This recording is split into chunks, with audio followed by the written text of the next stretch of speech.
Mael, jornalista, apresentador da Rede Bahia, do Jornal da Manhã, vai lançar na próxima sexta-feira, dia 7 de agosto, o primeiro livro infanto-juvenil em três idiomas diferentes. A Princesa do Olhinho Preguiçoso discute o papel dos pais e professores no combate ao bullying. Ricardo, que é um querido de todos nós aqui, né, colega, jornalista, trabalhou conosco, Aninha, na época da TV Subaé, né, conversávamos muito com ele, mas recentemente tivemos contato também lá em Roma, na canonização de Irmã Dulce, vivemos juntos essa aventura de cobertura, né, e os perrengues juntos também, que faz parte, e aproxima também os colegas e amigos jornalistas. Ricardo, muito bom tê-lo aqui no nosso Bom Dia Feira, muito bom falar de mais uma obra sua. A gente falava de Rita Quebra-Cama tempo atrás, já outra obra agora. Criou gosto como escritor mesmo, né? Felizmente, que bom que você criou esse gosto. Bom dia, muito bom tê-lo aqui. Prazer muito grande falar contigo, querido.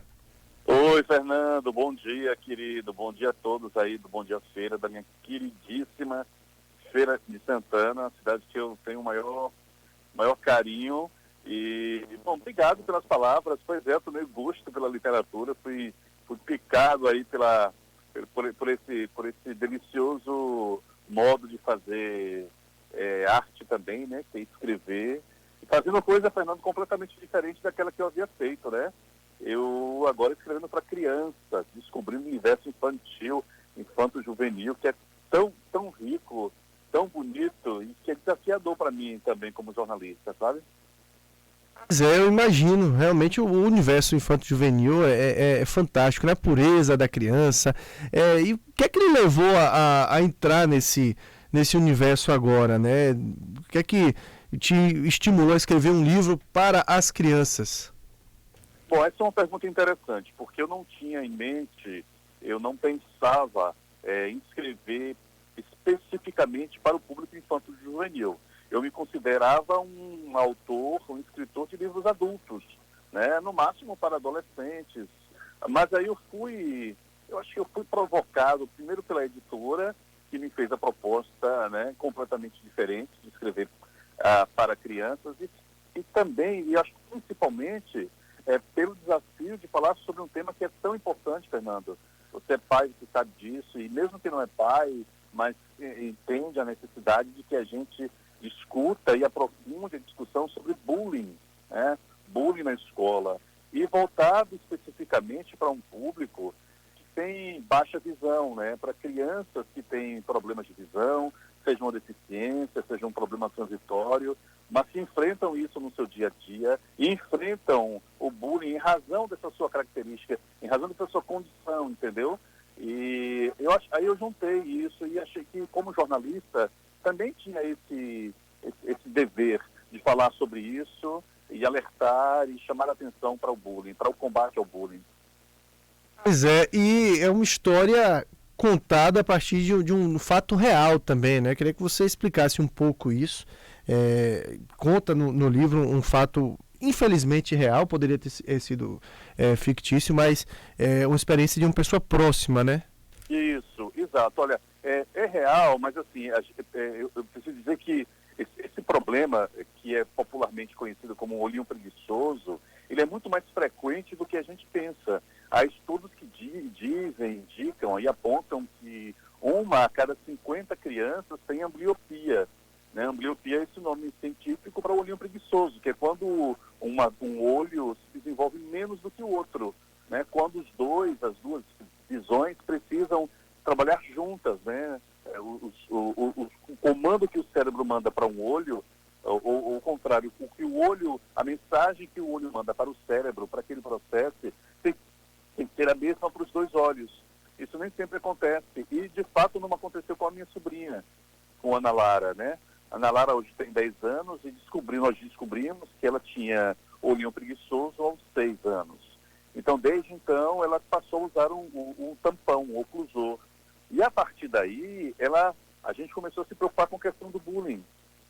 Porque sabemos que crianças que têm ambliopia, olhinho preguiçoso, sofrem bastante, né, na escola, né? Aqueles ditos apelidos, né? E nós ficamos muito atentos a isso, no que diz respeito ao caso de Ana Lara, E eu fui pesquisar também com pais e mães e ler a respeito e fui descobrir que é algo muito sério e que gera um sofrimento emocional muito grande nas crianças que passam por isso. E até que ponto a atuação como jornalista também acaba ajudando nesse processo criativo, Ricardo? Eu falo isso porque nós somos contadores de histórias, né, todos os dias, e você já tem dois livros totalmente diferentes um do outro. Um que é uma história que você conta, é uma história fictícia que você conta, né, tem um processo criativo por trás, e esse que acho que exige um pouco mais de pesquisa, de estudo sobre o assunto. Até que ponto a atuação como jornalista tem lhe ajudado nesta nova atribuição de escritor? Olha, eu sou um autor que... o meu processo de criação, ele começa sempre com a pesquisa. Né? Eu tenho uma ideia de falar sobre algo e eu vou pesquisar a respeito daquilo. Eu só começo a escrever de fato, eu só começo a mergulhar no universo da ficção quando eu já tenho material suficiente, quando eu já considero que tenho informação suficiente a respeito daquele tema. Isso se deu com Rita Quebra-Cama, né, nos Contos do Sertão, quando eu falava sobre questões relacionadas ao sertão, e se deu também agora com a Princesa do Olhinho Preguiçoso.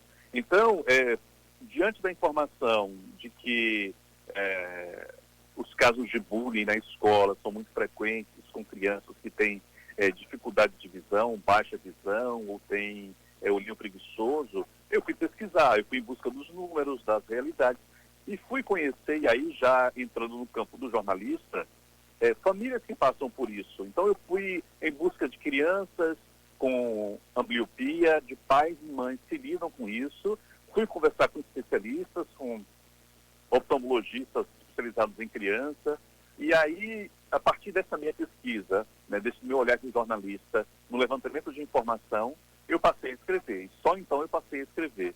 Então nasce o livro, o de ficção, depois do exercício do trabalho de jornalista, entendeu?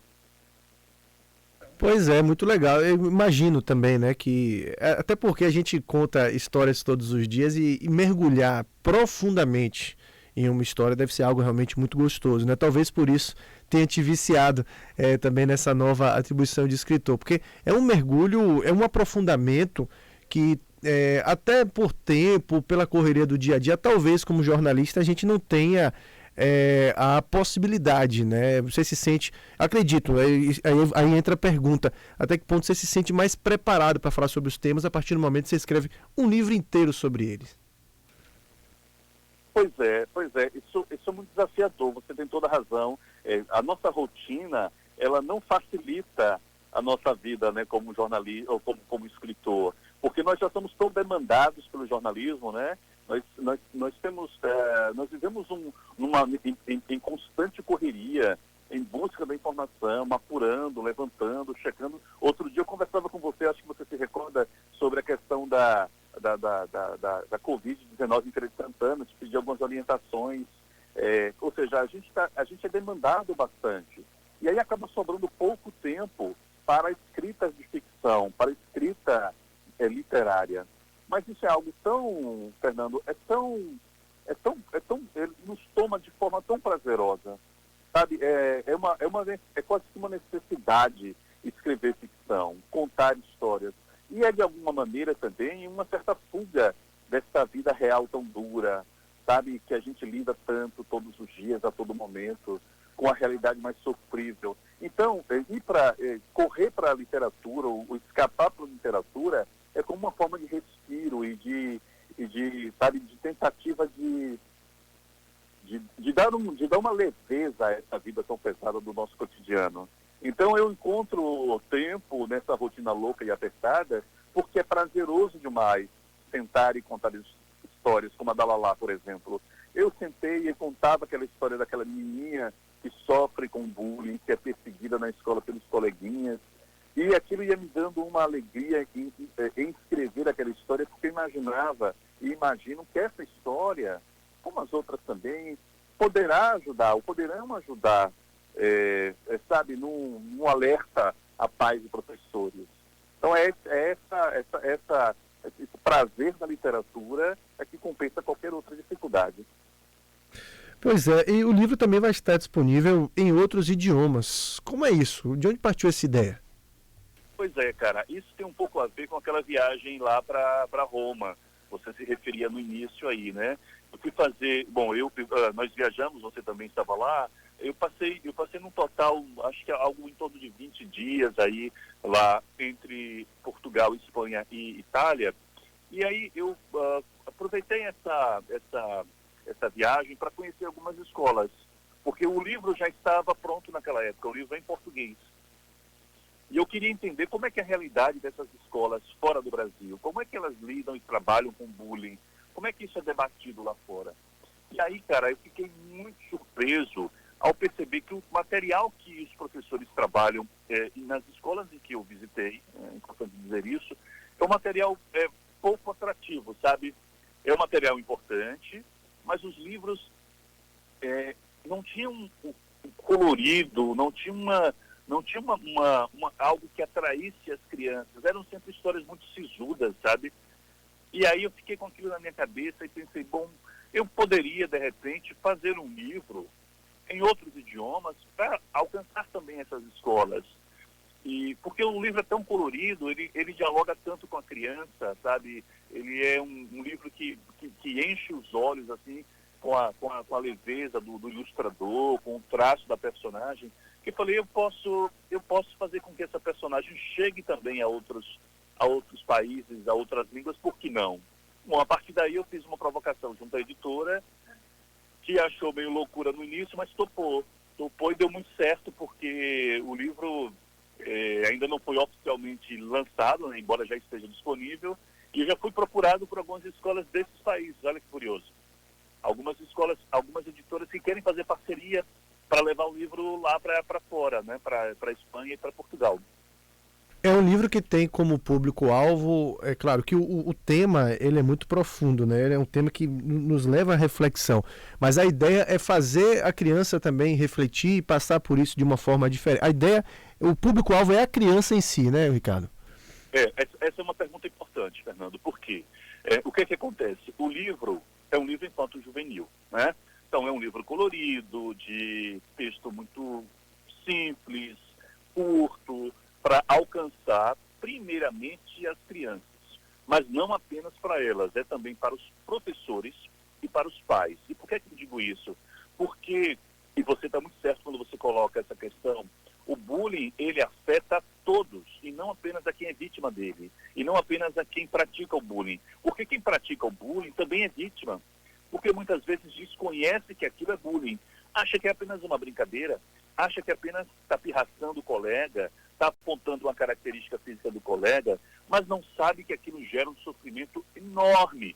E esse sofrimento pode acarretar algo muito sério.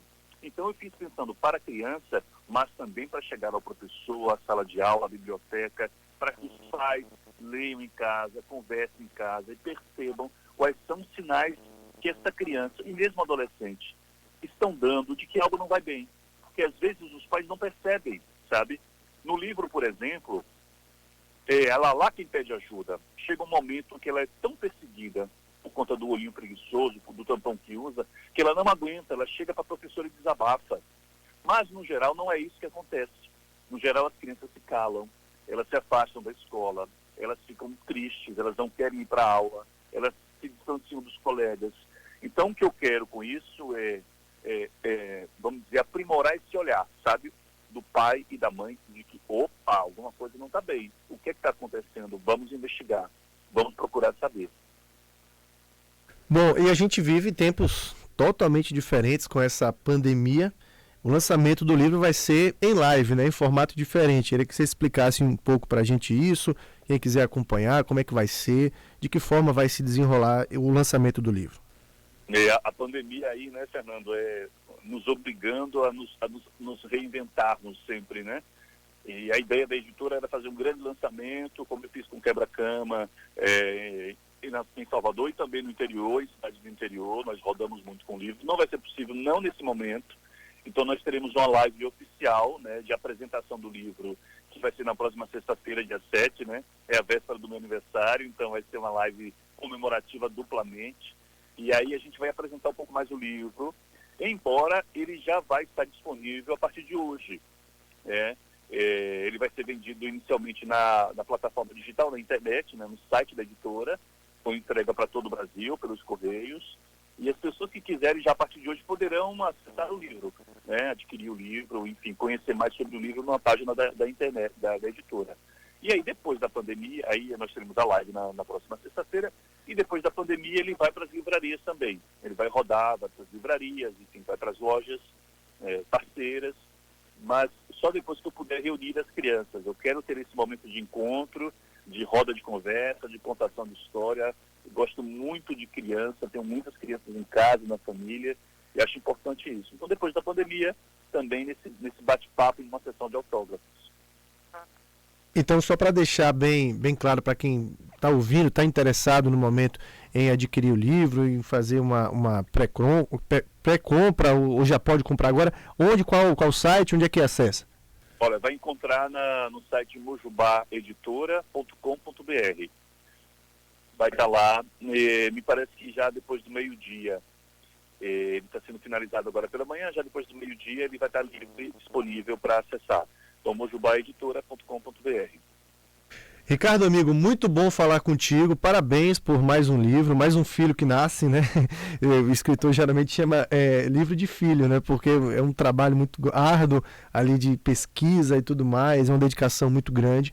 Bom saber que você criou gosto mesmo pela escrita, que você está com essa nova atribuição aí, que pelo que eu vi para você é uma cachaça, é uma coisa que você realmente viciou e gosta de fazer.